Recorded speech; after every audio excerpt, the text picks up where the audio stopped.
नमस्कार दोस्तों, स्वागत है आपका मुकेश 24x7 यूट्यूब चैनल में। दोस्तों, हम आज आपको बताएंगे महात्मा गौतम बुद्ध जी के बारे में। वो कहते थे 7 बातें उनकी हमेशा आपको याद रखनी चाहिए।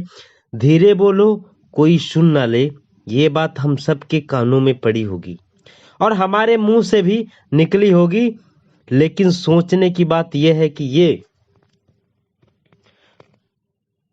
वाक्य कब हमारे मुंह से निकलता है और कब कब हमारे कानों में पड़ता है, हमारे कानों में जाता है। क्योंकि ऐसे बहुत ही कम गुप्त राज होते हैं जो हम दूसरों के कान में पढ़ने देना चाहते हैं। अक्सर परिवार में अशांति का कारण हम खुद होते हैं और कोई तीसरा व्यक्ति नहीं होता। हम इस बात को भले ही देख पाए या ना देख पाए, पर ये अटल सत्य है, कुछ ऐसी बातें हम दूसरों के साथ शेयर तो कर देते हैं, लेकिन बाद में पछतावा होता है, उसके सिवाय कुछ नहीं होता है कि ये बात हमें नहीं बतानी चाहिए थी, क्योंकि बाद में यही बातें हमारे जीवन में दुखों और झगड़ों का कारण बन जाती हैं और रिश्ते खत्म करने का भी कारण बन जाती हैं।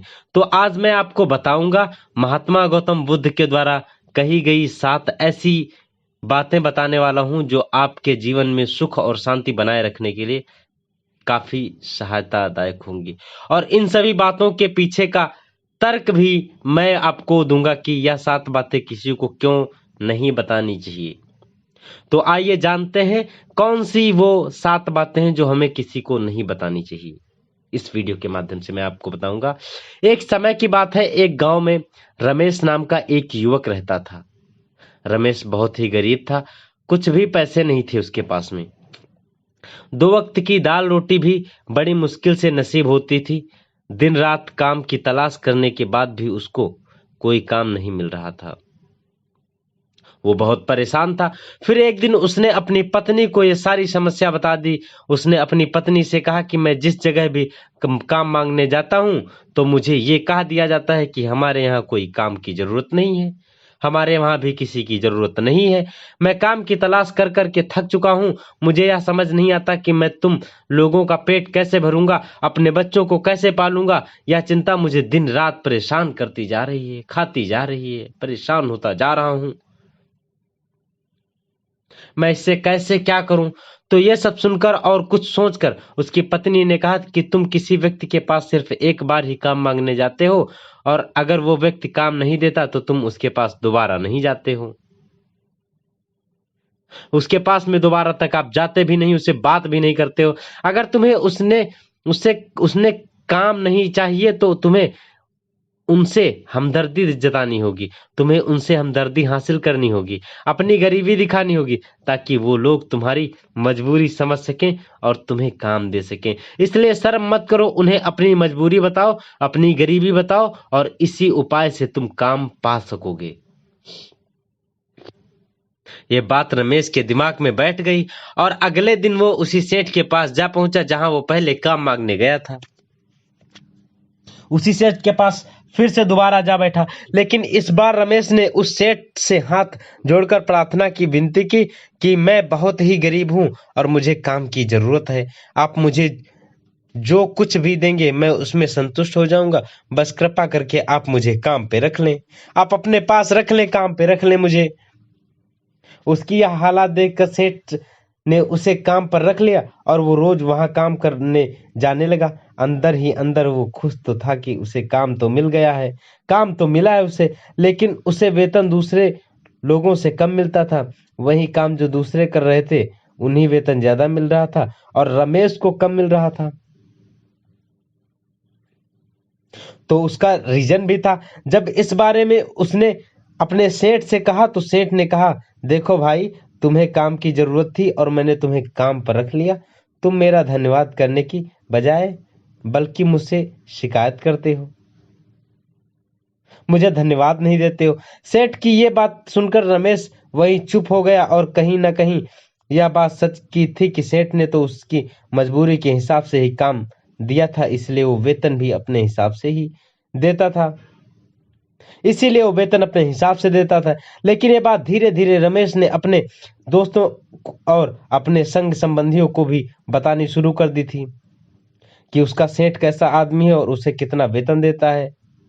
समय बीतता रहा और रमेश अपनी पूरी लगन के साथ काम करता रहा, लेकिन अब परिस्थितियां बदलने लगी थी। रमेश की अब परिस्थितियां, हालात जो थे वो बदलने लगे थे। अब सेठ रमेश से और लोगों के मुकाबले दुगना काम लेता था और वेतन कम देता था। यह बात रमेश को खलती थी कि वह दूसरों से ज्यादा मेहनत करता है और वेतन कम मिलता है, काम बहुत ज्यादा करता है। इस बात से उसके आत्मसम्मान को बहुत गहरी चोट पहुंची थी। अब उसका मन अपने काम से धीरे धीरे हटने लगा था। उसका मन काम में बिल्कुल नहीं लगता था। और जाहिर सी बात है, ऐसी जगह में किसी का मन लगेगा जहां उसे उसके आत्मसम्मान के साथ समझौता करना पड़े। और इसलिए कुछ ही दिनों में उसने वो काम छोड़ दिया और घर पर आकर खाली बैठ गया। अब उसके पास घर का खर्चा चलाने के लिए भी पैसे नहीं बचे थे। तब उसने अपने संगी संबंधियों और अपने दोस्तों से सहायता मांगनी शुरू कर दी और अपने सारे मित्रों से कहा, लेकिन उसके दोस्त उसके सामने तो उसे दिलासा देते थे, दया का पात्र समझते थे, लेकिन उसके पीछे से उसका मजाक उड़ाते थे। उसके पीछे से उसका लोग मजाक उड़ाते थे। वो कहते थे कि सेठ ने इससे कितना काम लिया और इसको पैसे भी नहीं दिए। ये कितना बेवकूफ है। अगर हम इसको पैसे उधार देंगे, इसकी मदद करेंगे, तो क्या कल ही हमारे पैसे वापस कर पाएगा? हमारे पैसे दे पाएगा? नहीं दे पाएगा।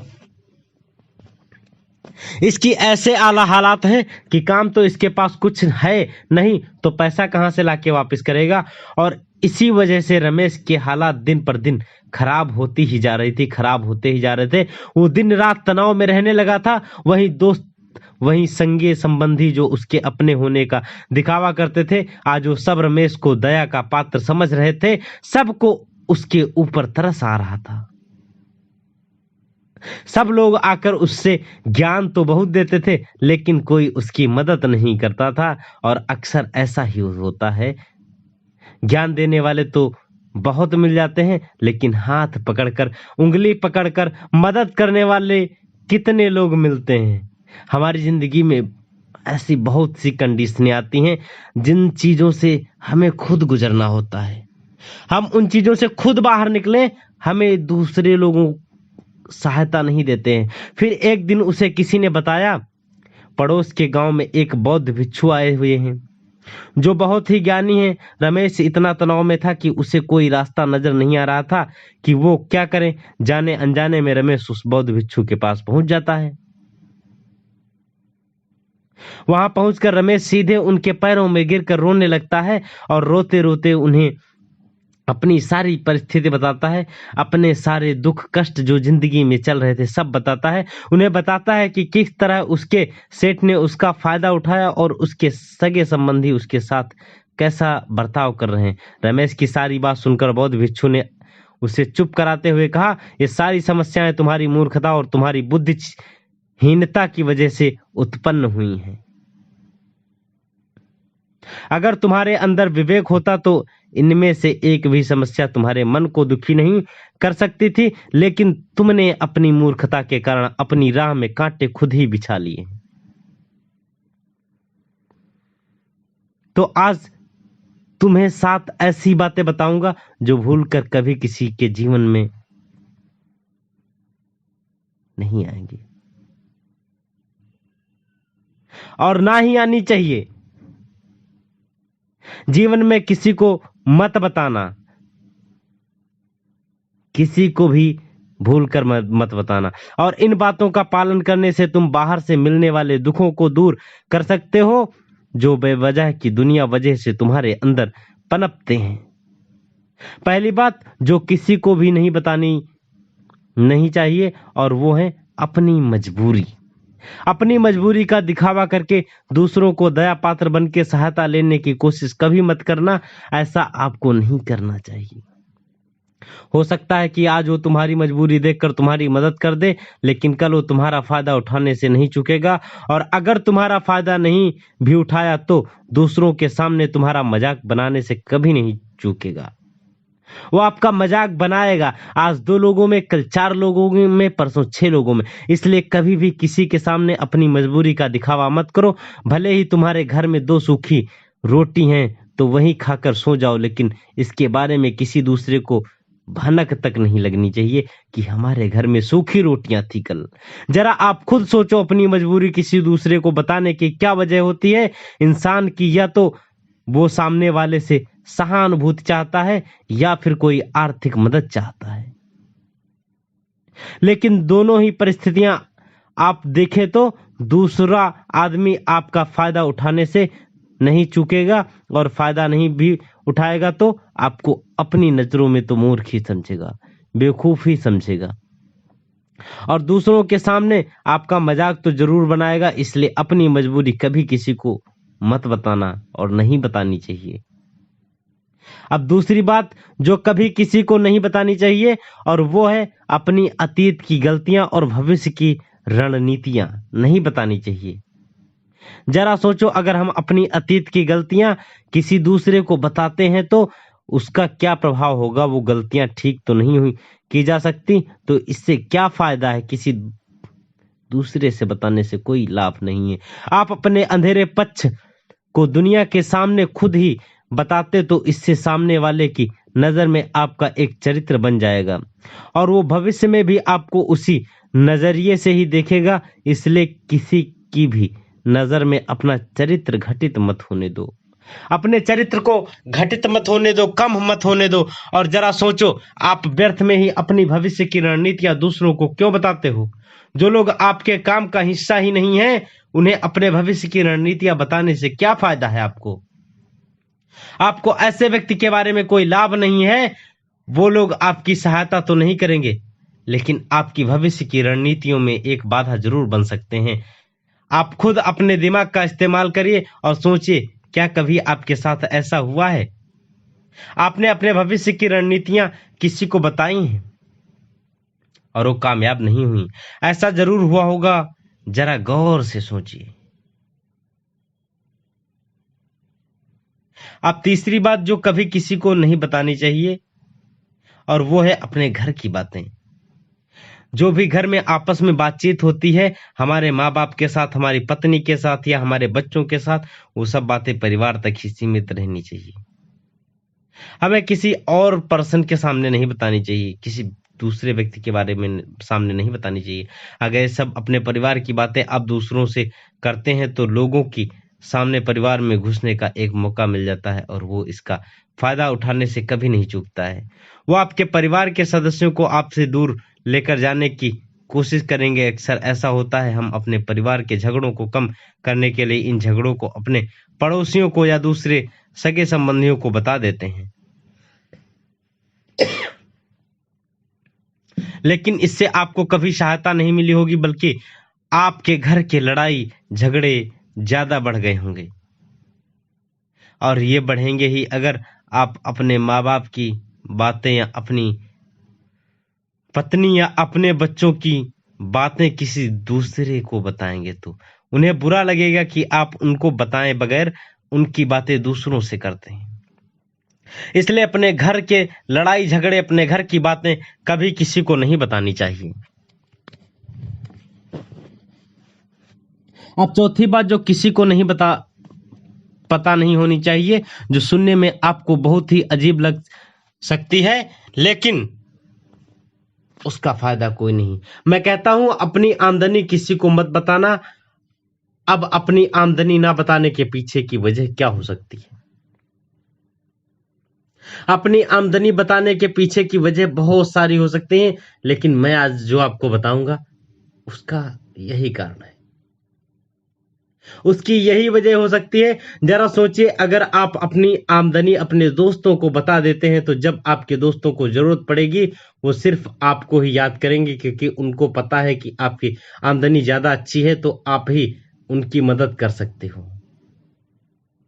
इसीलिए वो लोग आपके ही पीछे पड़े रहेंगे, वो व्यक्ति आप ही के पीछे पड़ेंगे। इसलिए ज्यादातर दोस्त आपसे ही सहायता मांगेंगे, और अगर आप उनकी सहायता नहीं करेंगे तो वो सोचेंगे कि इस आदमी के पास पैसे हैं, मेरी सहायता कर सकता है, लेकिन कर नहीं रहा है, जान के नहीं कर रहा है। इसलिए आपकी आमदनी आप दोनों दोस्तों के बीच एक झगड़े का कारण बन सकती है। अगर आमदनी कम होगी तो लोग आपका मजाक उड़ाएंगे और ज्यादा होगी तो आपसे सहायता मांगेंगे। तो इसलिए अपनी आमदनी किसी को भी बताने की जरूरत नहीं है।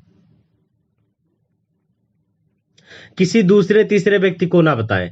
अब अगली पांचवी बात जो मैं तुम्हें बताने वाला हूं, उसकी अपने दिमाग में गांठ बांध लेना और ये बात कभी किसी को मत बताना। और वो भी है अपने कमजोरियों और अपनी ताकत। अपनी कमजोरी और ताकत है, अक्सर इंसान को पता नहीं होता है कि उसकी कमजोरी क्या है और उसकी ताकत क्या है।